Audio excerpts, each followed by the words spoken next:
all of you weirdos, you degenerates that keep coming to my live streams about the P. Diddy trial, trying to defend P. Diddy and vilify Cassie, right? Did you see the new evidence that they have introduced into the trial? Well, apparently, Prince, oh yes, the purple one, documented and recorded a bunch of ish just in case something happened to him. And it confirms everything Cassie was saying. Oops. Angry Man was right again.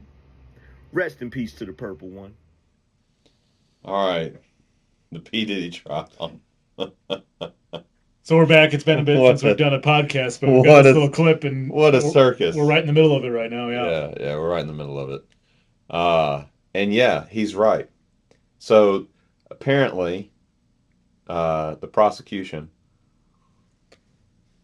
they slowly built the their case with Cassie and other witnesses. Some couple of which were unnamed. They were allowed to remain anonymous, and then their testimonies were admitted. And then now on day three of the trial, they lowered the hammer and they played a posthumous recording of Prince accusing P. Diddy of shenanigans. If you don't know, you're living under a rock. So this trial is so disturbing. So my wife loves Hollywood gossip. It's like a thing for her. Like it's like a you know Is, you is is this a pastor's wives thing? Because like 2 days ago, whichever it was, came home and Tiffany was watching like all the news stuff about day one of PDD's trial, well and I don't know if it's a password. I just know it's like it like I'll sit there and eat a whole bag of potato chips. You know what I mean? Like we all have these little things. yeah, For my wife, it's Hollywood gossip. It's like a guilty pleasure.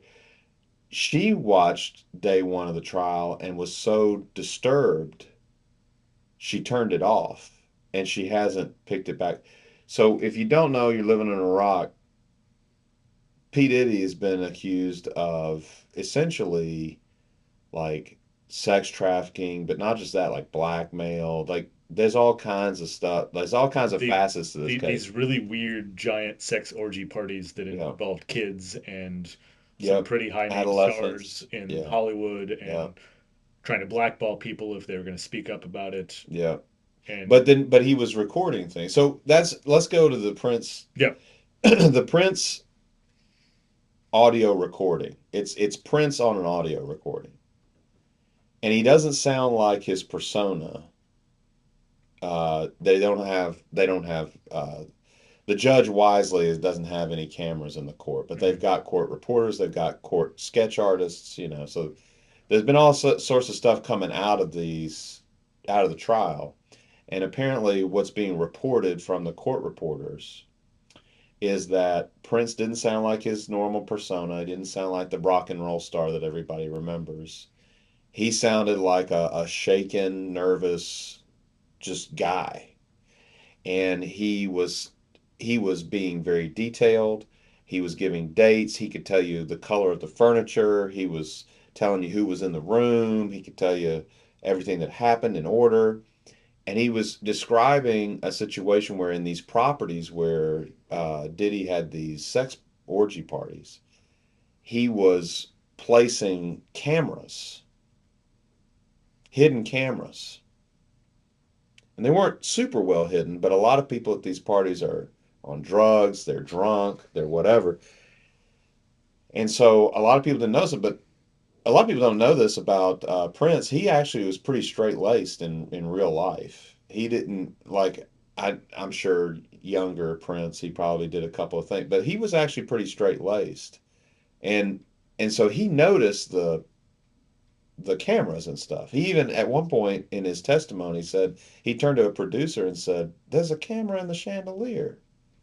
And the producer said, "This is like a music producer said, this is how it is." And then everybody just ignores what was going on because nobody was going to speak up against what Diddy was doing. But what he was doing was not just throwing these parties because he's a pervert, Yeah. because he is.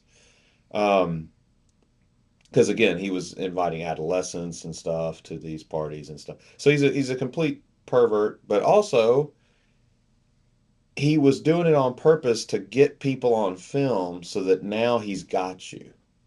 And he was blackmailing.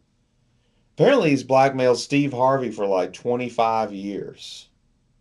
The guy that's hosting Family Feud and had the Steve Harvey show and all that stuff. Apparently, he's been blackmailing Steve Harvey for like 25 years because he's got a recording of him and Steve Harvey having sex, like gay sex. Hmm. So it's like a weird like and all these names are coming out now, right? So the thing that blew the lid off in day three was Prince talking about all this stuff and naming names and dates and all this stuff. And he says that the apparently it comes out from the court reporters, right? So what I saw from the court reporters was that at the end of his recording, Prince kind of got quiet and he said, "I didn't speak up in life because he only wanted this released to reporters or Hmm. the police after he died." He said, "I didn't speak up in life because I was trying to protect my music. But I see now that it was the people who needed protecting, and none of us were protecting people. None of us were standing up, especially when it mattered." So that's the big testimony, and the fact that it's Prince, right? Hmm. And from a prosecution standpoint, this is perfect because you can't cross examine him Hmm. because he's dead, you know, and just the name recognition alone, and the fact that he doesn't have a dog in the hunt, like he didn't. This wasn't released while he was alive. He's not trying to gain anything. This is only to be released after he's dead, and not only that, but there's like documented evidence. Like he wrote down. He made an audio recording and he wrote down all his documentation. I was here at this date, and he wrote it all down. So he's got a stack of documentation and he's got his audio recording, and all of it has now been admitted. Well, in my sense of it, so you were just sharing with me talking about the Prince recording because I'll go back. Tiffany in a very similar way watched the first day, and Mm. she hasn't watched it since. So I don't know if it was a similar reaction of like this is too intense, this is too much.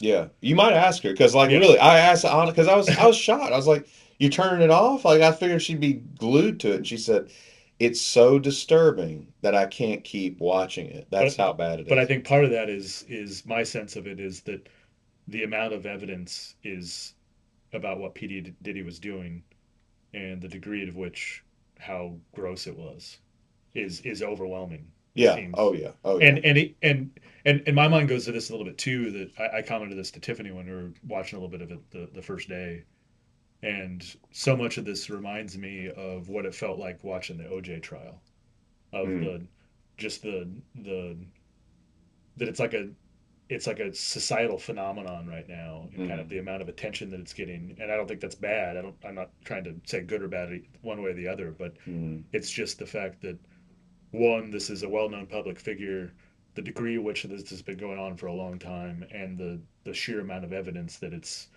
pretty obvious that he was doing some really terrible stuff for a long time.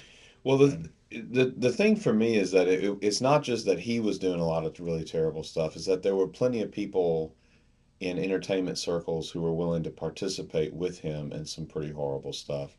The fact that they got recorded and blackmailed is unfortunate for them, but they all fell into his spider's web of a trap because he wanted power and control over people.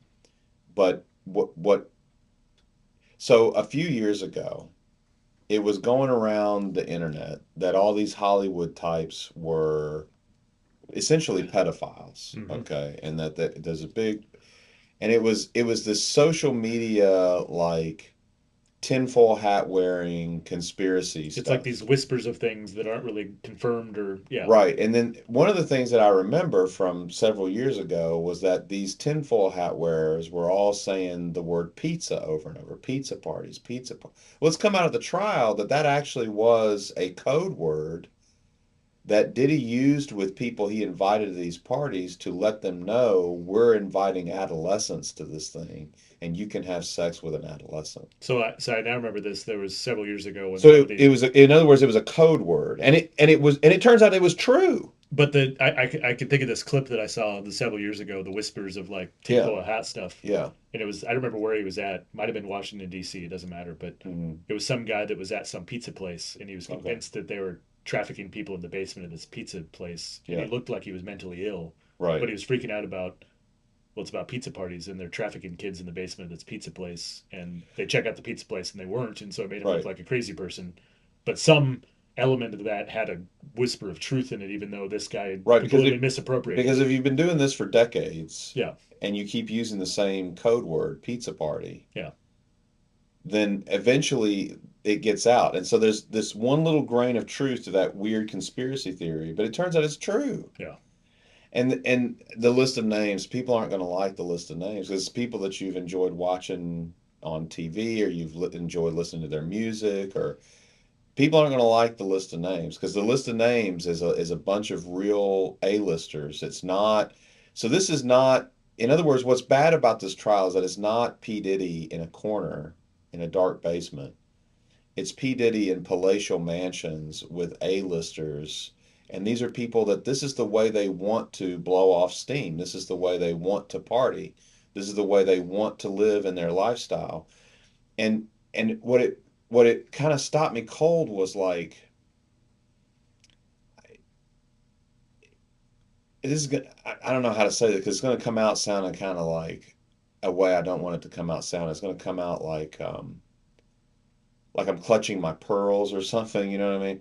I don't want it to sound like that because I really don't mean it that way. But it does sort of remind me of like Sodom and Gomorrah. Like it, there's no bottom to not just the sexual perversion but the cruelty. Does that make sense what I'm trying to say? It's not just the sexual perversion because that's not what happened at Sodom either. It was there was no bottom to the depth of the cruelty. Well, and I was going to use the word even just. I was reading Romans 1 yesterday, Yeah. and in Romans 1, Paul's setting up his argument to eventually talk about why we need Jesus and that Yeah. the only way to Jesus is righteousness through faith.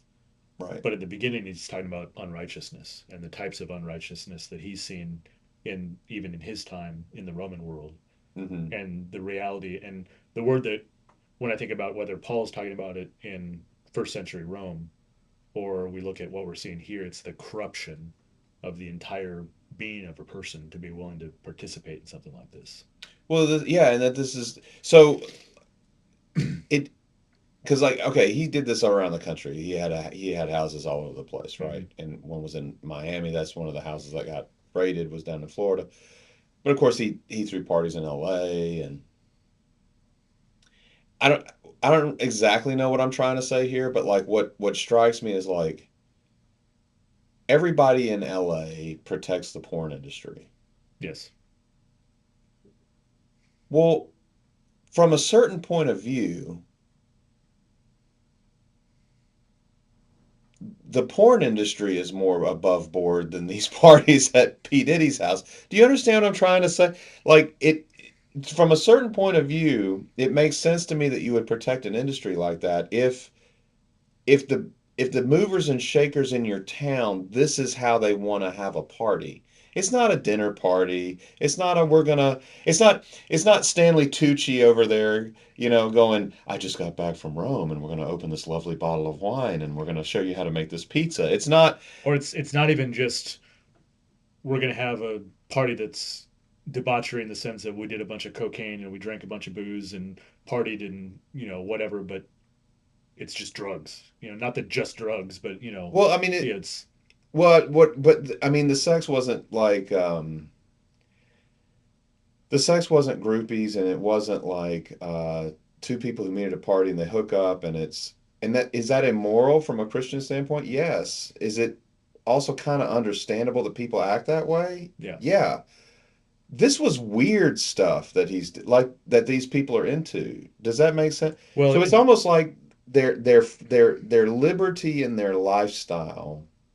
You know, there's a period in British history where you had guys like Oscar Wilde throwing similar parties in the literary world because poets were the rock stars in British society at one mhm. point. You had guys like Oscar Wilde, a writer, playwright, and he's got these young boys coming over to the house, and they're doing this weird sexual stuff. It reminds me of any time that the libertine sort of bent of these artists and stuff in any society. It can be British society now, it can be American society. Anytime the libertine sort of bent of some of these artistic types, they get bored with just the liberty to do whatever they wanted. Because you ain't with grandma back in Mississippi no more, and she ain't gonna box your ears for behaving that way. So you can do whatever you want. You live in LA, you can do whatever you want. And then but no wonder you're protecting an industry like porn. That seems tame compared to what you want to do because you're bored with just the liberty of your lifestyle. Now you got to get weird about it. What I'm trying to say here is that what strikes me about this is that it's not just the perversion and the depravity of it. It's that at root this was about cruelty Mhm. and the way that you treat yourself and others. There was no bottom, it seems, to the cruelty. And to use another word, then it's this manifestation of evil in that way. Oh yeah. That it isn't just, you talked about hooking up with a girl at a party being immoral. Yes, it is, but I'm not just talking about immorality. That's yeah, yeah, that's that's a better way to say what I'm trying to say. yeah. I'm not just talking about immorality. What's shocking to me, and again, I don't want to sound like I'm clutching my pearls, but I guess I'm sounding a little bit like I'm clutching my pearls here because I think what's shocking to me isn't the immorality. People are immoral. Christians are immoral. Yes, Christians do the wrong thing. every single day. Christians sin. You know what I Yep. mean? So what's shocking to me is not the immorality. It's what did you just say? Say it again, because I Just to the degree to which it's just evil, yes, it's just a manifestation of evil. Yes, because there's no check on where does this stop or why because is there's it. no bottom. Yeah, because it becomes one, it's perverse and gross and it's kids. Two, it's a bunch of people that participated in it as if it's no big deal. And then Yeah. three, then you get to the fact that then it becomes this almost cabal of control with the cameras and everything else to keep this quiet. And And what bothers me a little bit is that a lot of these people are going to go, "Oh, but I was blackmailed," which is it's illegal and that's also wrong. But they're going to act like. I guess what bothers me is that there's going to be a lot of people who act like they're victims of P Diddy. because they went to the party and then they got caught. That's my. I guess that's the thing that I'm kind of sitting here So feeling. It's like you're gonna act like you're like Steve Harvey, been blackmailed for 25. See, Steve, I'm sorry you got blackmailed. I'm also sorry that you wanted to spend your time that way. yeah, You know what I'm saying? Like it's you like did go to the party. I If don't. I mean, if it's true that he went, I mean, Yeah, yeah. I don't really. I don't. So I got to throw this in here just to. And then somebody will say, well, Will, you're blaming the victim, and I don't mean that they can't be both a perpetrator and a victim at the same time. But let's be crystal clear here. You can be a victim of a crime, which is wrong, but also be a perpetrator at the same time Yep. because you're participating in a kind of expression of evil that doesn't seem to have a bottom. Yep. And it's like that's not just an issue of immorality. That's evil at that point. And I'm sorry you got caught. Yep. Because it sucks to be caught. Nobody likes getting caught for doing something wrong. I don't like being caught when I do something wrong. You know what I'm saying?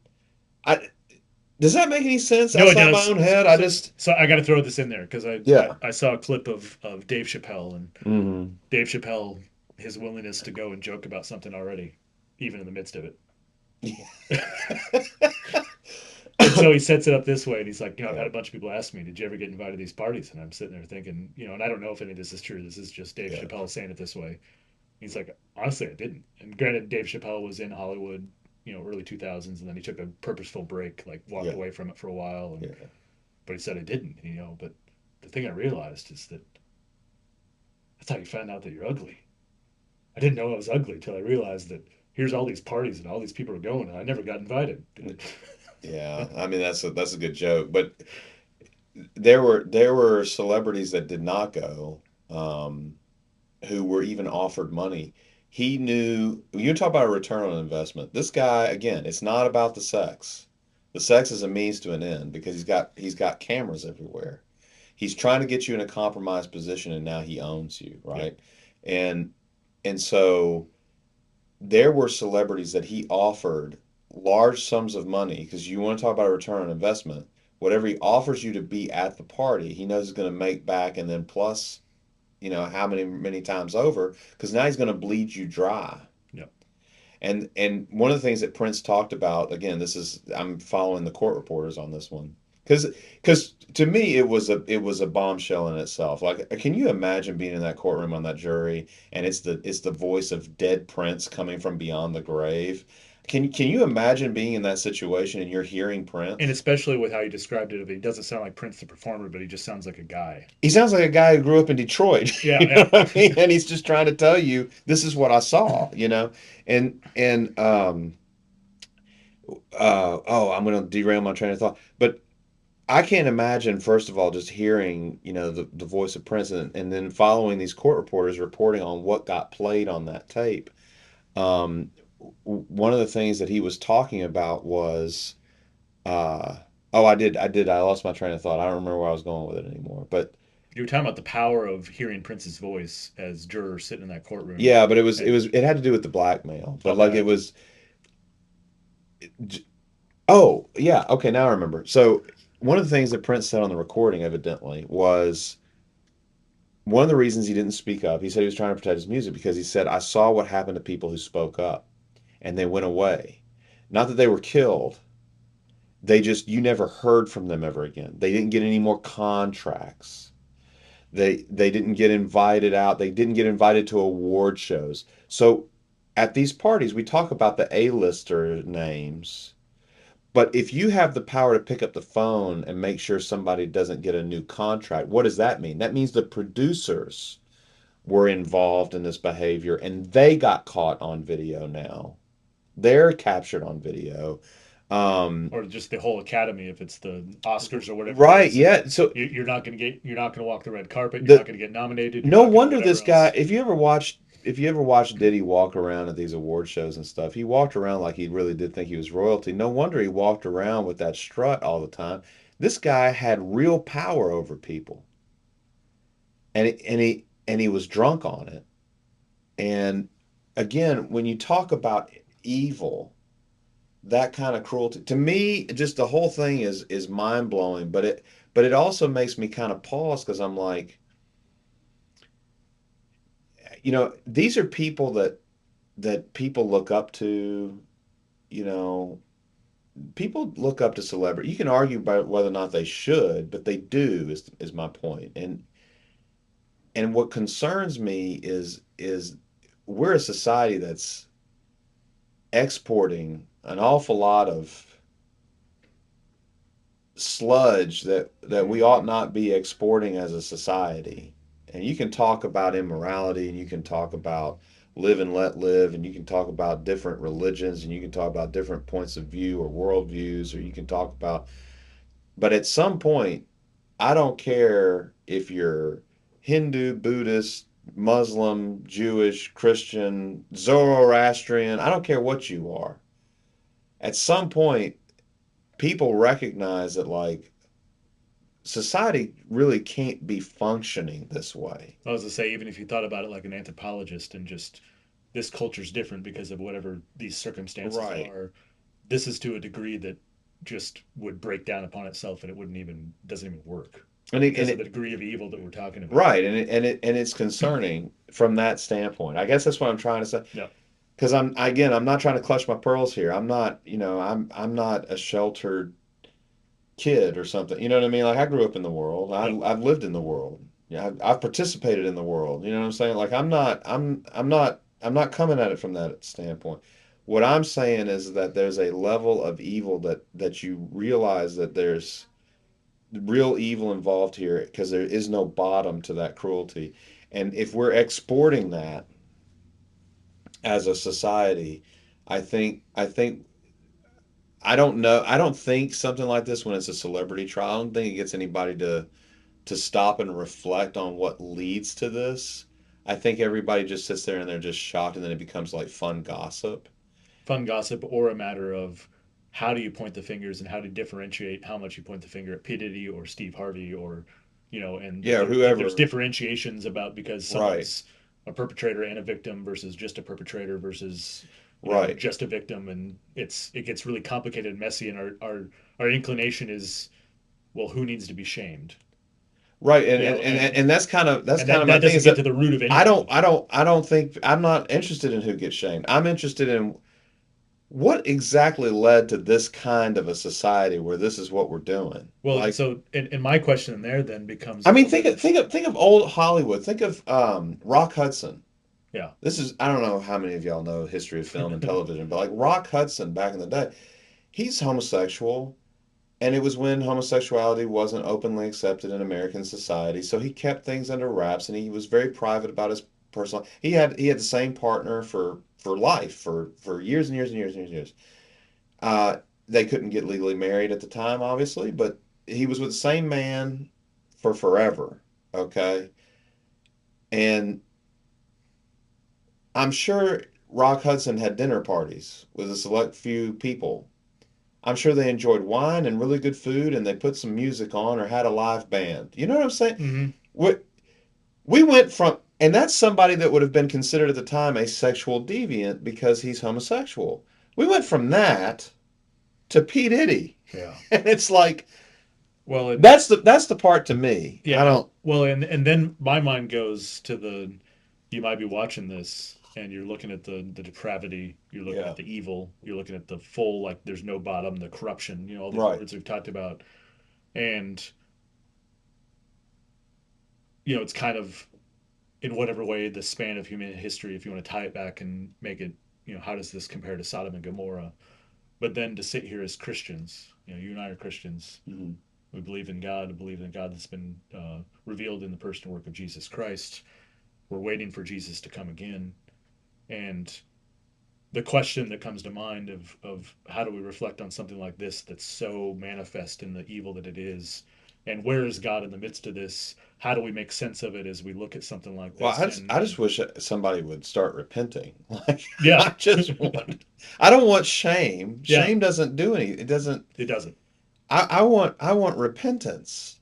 That we all are supporting a system that apparently leads to this. Because if you this list of A-listers, and then again people like producers and others that are involved in the entertainment industry, Dan, you probably do better to start this list that is coming out is so long. You might do better to say who didn't go to a Diddy party than you do to say who did. Yep. And it's like, whoa.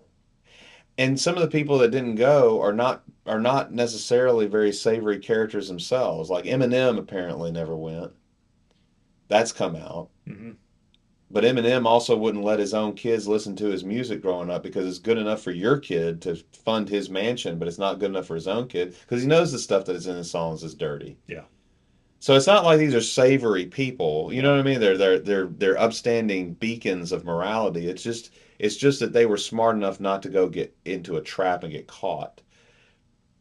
That's what I'm talking about. I'm not interested in the shame part. I'm interested in like can we as Christians ask all of us to take a step back and go, well, wait a minute. What are we all supporting here? Well, and also then to not, when you talk about clutching the pearls, Yeah.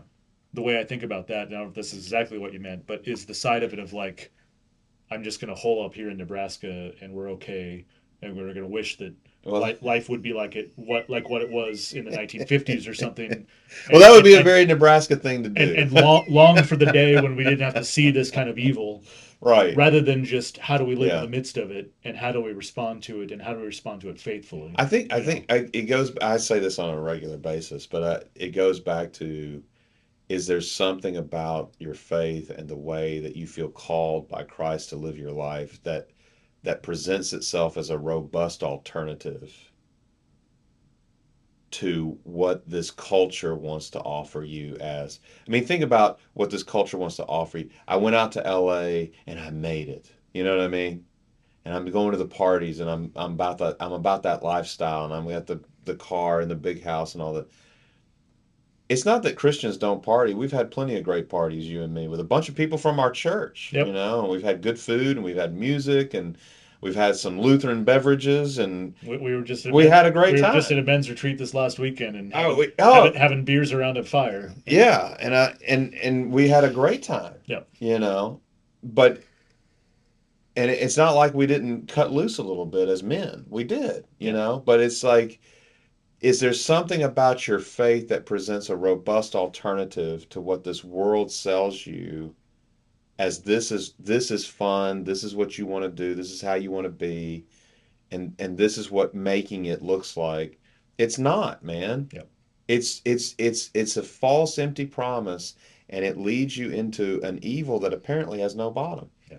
And that to me, I'm looking for, can anybody please reflect on how we got here?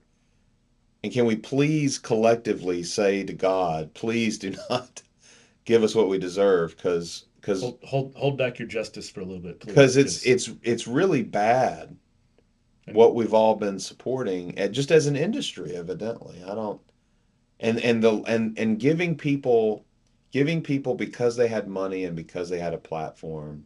Frankly, we all turned a blind eye and we all kind of looked the other way and said, well, they're rich and famous and I guess they get a little out of hand, or you know what I'm saying? Like, to somehow, it's not to dismiss it entirely, but to minimize it, or I don't know, because maybe it's the degree to which our minds aren't able to fathom what this actually is, but right, to also recognize how am I participating in the culture by what I consume and by what I support, and that's a whole nother ball of wax, frankly. But right. I guess maybe hold on a little, like if you were holding on to the culture a little bit lightly, maybe loosen your grip a little more too, mm-hmm. because there's other stuff you could be thinking about today.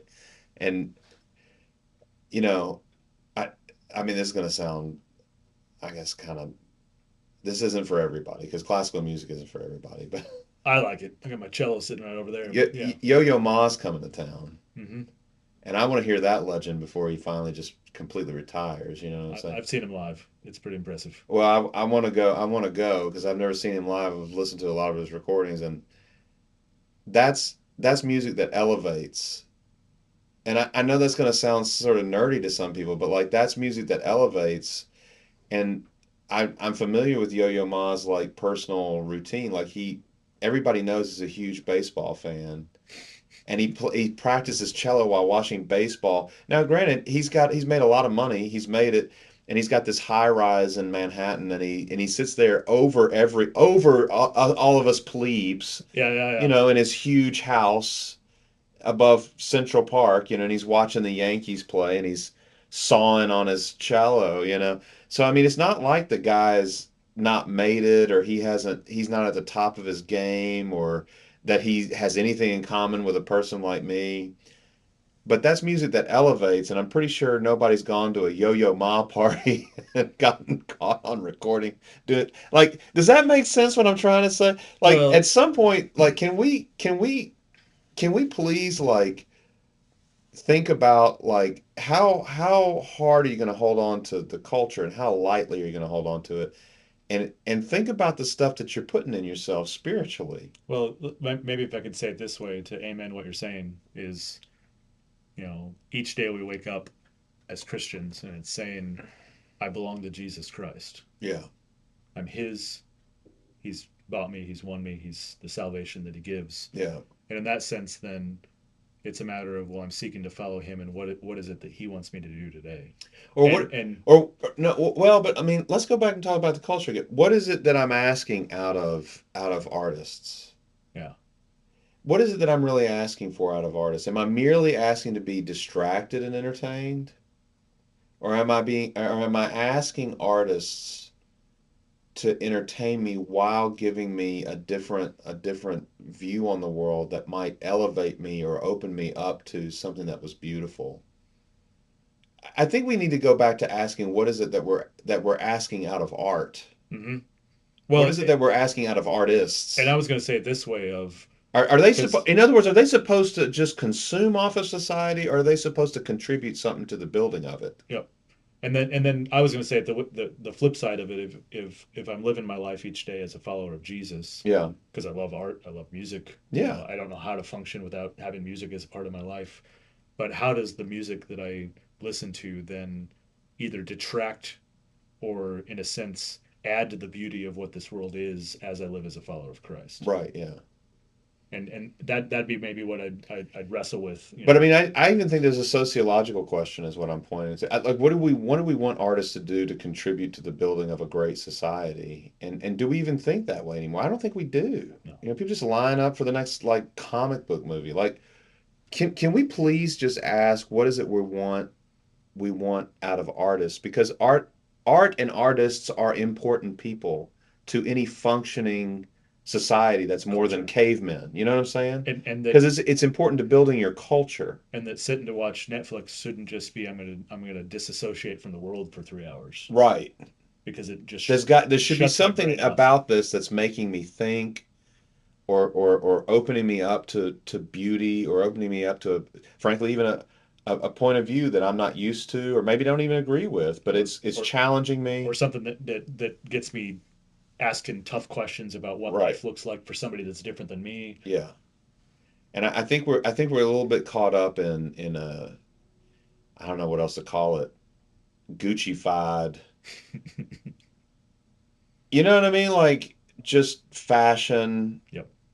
And fashion's not unimportant. See, somebody gonna ding me for a comment like that. Fashion's not unimportant, you But know. but like I'm gonna pay attention to a socialite like Paris Hilton, something like that. To like Yeah, because it because kind of it's gets what I call Gucci-fied. Like, it's about being seen rather than the importance of what it is that I'm actually the consuming. substance of what's being Yeah, created. yeah, Yeah, yeah, yeah. yeah. Well, anyway, I think we've beat a dead horse here for, because let me tell you something. After this trial and after Prince, from the grave, Diddy's a dead horse. This It guy is it going away yes. for a really long time. So, all right, we'll see you next time.